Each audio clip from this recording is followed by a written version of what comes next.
नमस्कार दोस्तों, स्वागत है आपका एक और नई कहानी में। कहानी अंत तक जरूर सुने। एक बार की बात है, एक बौद्धिक छूट और उनका शिष्य गांव गांव घूमकर लोगों को धर्म उपदेश दिया करती थी। एक बार जब वह एक गांव में धर्म उपदेश देखकर वहां से चलने ही वाले थे कि तभी जोरों की बारिश शुरू हो गई। उन्होंने बहुत देर तक प्रतीक्षा की, लेकिन बारिश रुकने का नाम ही नहीं ले रही थी। तो उन्होंने निर्णय लिया कि वो इसी गांव में एक छोटी सी कुटिया बनाएंगे और अगले कुछ हफ्तों तक इसी गांव में रहेंगे। उन्होंने गांव के बाहर एक छोटी सी कुटिया बनाई और वहीं रहने लगी।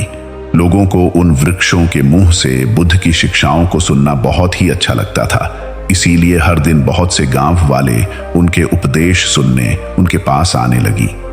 गांव के लोग उन बौद्ध भिक्षुओं से गहराइयां रखते और उन्हें बहुत मान सम्मान देते। वो उनके खाने की व्यवस्था भी करती और बहुत से गांव वाले तो उपदेश सुनने के पश्चात उन्हें कुछ उपहार भी देकर जाती। इस तरीके से बहुत दिनों तक वह बौद्ध भिक्षु और उनका शिष्य उस गांव में ठहरे रहे। फिर एक दिन अचानक बौद्ध भिक्षु अपने इस हिस्से से कहते हैं कि हम बहुत दिनों से इस गांव में रुके हुए हैं, अब हमें यहां से चलना चाहिए। ये सन शिष्य कहता है, लेकिन क्यों गुरुजी, हम यहां कितने अच्छे से तो रह रहे हैं, यहां के लोग कितने अच्छे हैं, ये हमें इतना मान सम्मान और उपहार भी तो देते हैं, क्यों ना हम यहां कुछ दिन और रुक लें और उसके पश्चात हम यहां से चले जाएंगे और तब तक हमारे पास बहुत सी दान दक्षिणा और उपहार भी इकट्ठे हो जाएंगे।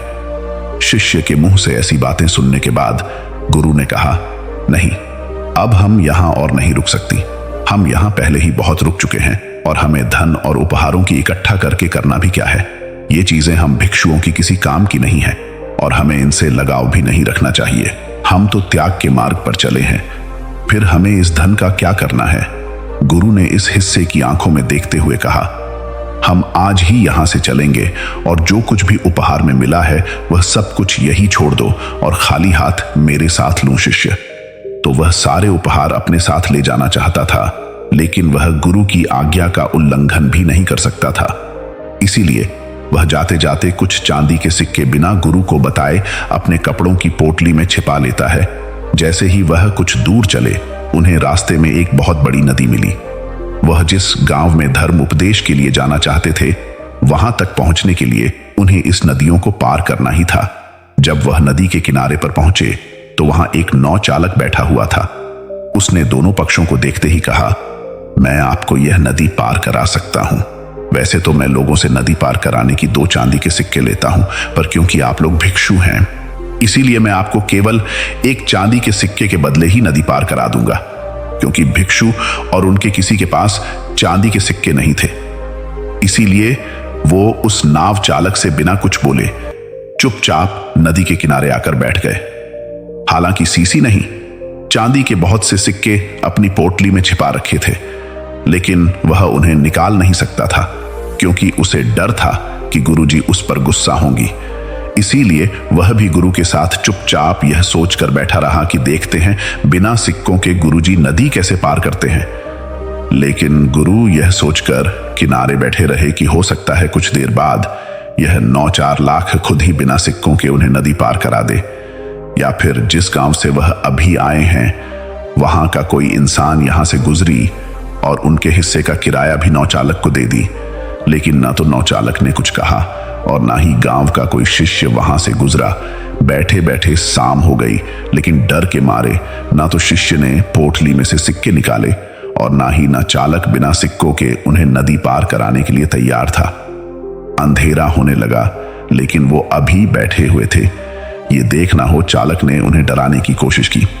उसने कहा, महात्मान, रात होने को है और रात भी आप लोगों का यहाँ ठहरना खतरनाक हो सकता है, क्योंकि बहुत से खूंखार जंगली जानवर रात में इस नदी में पानी पी ले आते हैं और आपके साथ कुछ भी हो सकता है। इसीलिए या तो आप जहां से आए हैं वहीं वापस लौट जाएं, या फिर मुझे सिक्के देखकर यह नदी पार करें और अपने गंतव्य तक पहुंचे। और वैसे भी कुछ देर बाद मैं भी अपने नाव लेकर यहां से जाने वाला हूं। जैसे ही शिष्य ने उस नौचालक के मुंह से खतरे की बात सुनी, वह बहुत डर गया। उसने तुरंत ही अपनी पोटली में से 2 चांदी के सिक्के निकाली और नौचालक को देते हुए कहा, कृपया हमें जल्दी से नदी पार करा दी। नौचालक ने सिक्के लेकर उन्हें नदी पार करा दी। नदी पार करने के बाद गुरु ने कहा, जब मैंने तुमसे कुछ भी लेने के लिए मना किया था तो फिर तुमने यह चांदी के सिक्के क्यों रख लिए थे? तुमने मेरी बात क्यों नहीं मानी? शिष्य ने कहा, गुरुजी, अगर यह चांदी के सिक्के मेरी पोटली में नहीं होते तो हम बहुत बड़ी मुसीबत में पड़ सकते थे। रात का समय था और कुछ भी हो सकता था। इन सिक्कों ने ही हमें सुरक्षा दी है और आप धन्यवाद करने की बजाय मुझे डांट रहे हैं। यशवंत गुरु ने मुस्कुराते हुए कहा, जब तक ये सिक्के तुम्हारी पोटली में बंद थे तब तक हम मुसीबत में थे, लेकिन जैसे ही तुमने इन्हें बाहर निकाला मुसीबत खत्म हो गई। और मैं तुम्हें यही समझाने का प्रयास कर रहा था कि असली खुशी देने में है, त्याग में है। तुमने 2 सिक्कों का त्याग किया और परिणाम तुम्हारे सामने है। यह सुनते ही शिष्य को आभास हुआ। उसने बचे हुए चांदी के सिक्के गरीबों में बांट दिए और वह दोनों आगे बढ़ गए।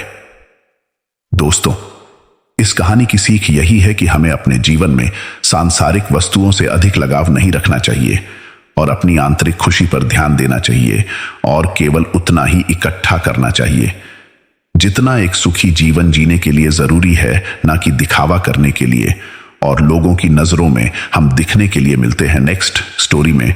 तब तक ले राम राम।